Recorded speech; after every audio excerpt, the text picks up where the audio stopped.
Hello everyone, my name is Allison Allen. It'll say Allison Peterson, but my name is Allison Allen.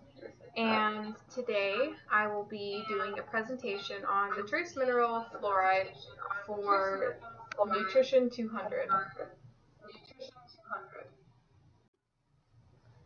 Okay, in this slide I'm going to be going over the recommended dietary allowance, upper intake levels, and the general description of fluoride. So for the recommended dietary allowance, it depends on a lot of factors such as age and gender. So for a baby that's 0 to 6 months old, an adequate intake level is just 0.01 of a milligram. So not that much. They don't really, they're still developing, they don't need it as much.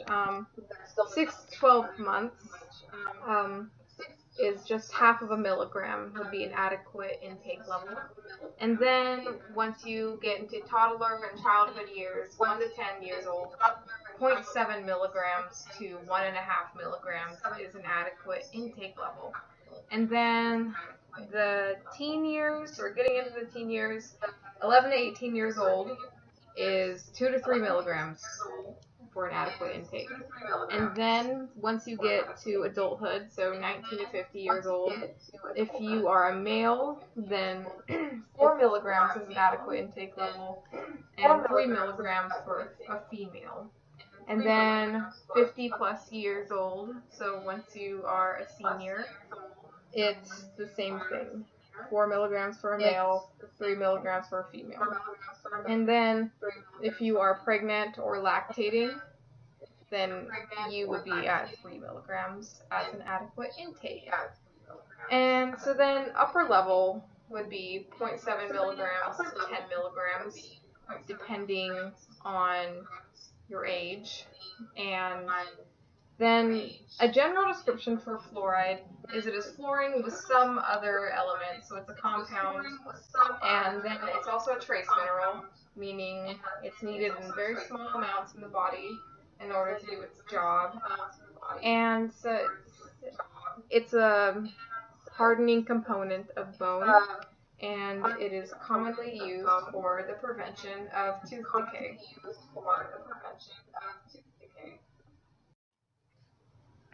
So for the main functions of fluoride, as I said before, it's used often for bone strengthening, especially for the teeth. And the way that it does this specifically is it replaces the hydroxyl ions in hydroxyapatite, forming fluorapatite.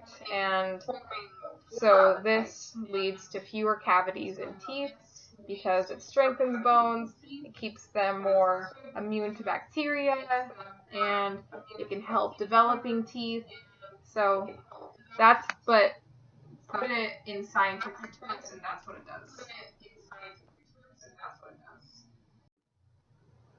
For food sources that you can find fluoride in, of course, the main sources that are added into certain things to make sure that everyone is getting a sufficient amount would be water and toothpaste. I put toothpaste at the end of this list though because it's not technically a food or something you consume. But anyways, the other sources that you can find it in are teas. You can find it in gelatins, seafood, because fluoride is big in the ocean, and in a lot of earthy components such as rocks. And another component you can find it in is, of course, breast milk, because breast milk is composed of things that the mom is eating, and also a bunch of other good stuff. So that is where you can find fluoride.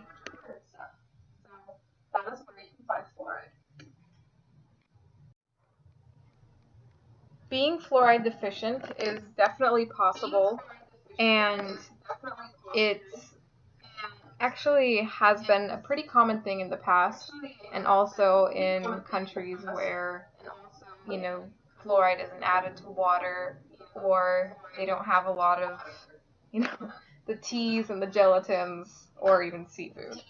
So it's definitely a thing. And the symptoms are probably not symptoms that someone would notice right away. It'd just be things that happen over time. Or if you regularly go to the dentist, they could point it out to you. However, fluoride is necessary to strengthen bones. So your bones will become weaker over time. And if you have dental cavities and you're going to the dentist often and you're getting more cavities than normal, or you just get a lot of cavities in general, this could definitely be a reason why.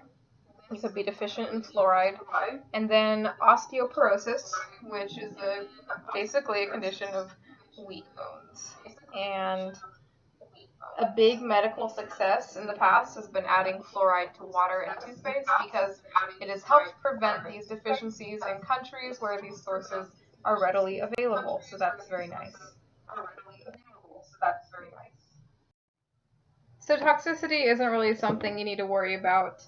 It's possible, but very, very, very unlikely because it has to be basically consumed in very large amounts and over a longer period of time. So, but anyways, if that did ever happen, the symptoms would be bone brittleness, so of course bone fractures, and pitting of teeth. Those are the main ones for toxicity. So here are the things that I found interesting about fluoride. One, it's the 13th most abundant element in the world because it's found in both land and water. And also the government adds it to our water. And so only 2/3 of Americans actually have access to fluoridated water.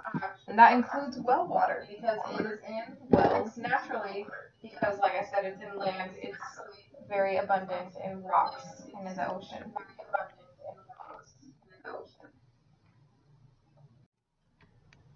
So what I found for an interesting media source is a YouTube media channel called D News, and they made a video called "Why the Government Puts Fluoride in Our Water." And just a brief summary, it talks about the different sources of fluoride and then the benefits of it. And a side note for that is that they noted that people who live on the coast and consume a lot of seafood have lower cavities, a lower amount of cavities. They also go over the possible negative side effects at different amounts of consumption, and waterborne fluoride versus topical fluoride, which means in toothpaste for topical fluoride. And the takeaway message is that fluoride has made a huge improvement for people's dental health, and there's a good reason why the government adds it to our water. So it's definitely a blessing that we have that in America, and if you have access to that, consider yourself lucky.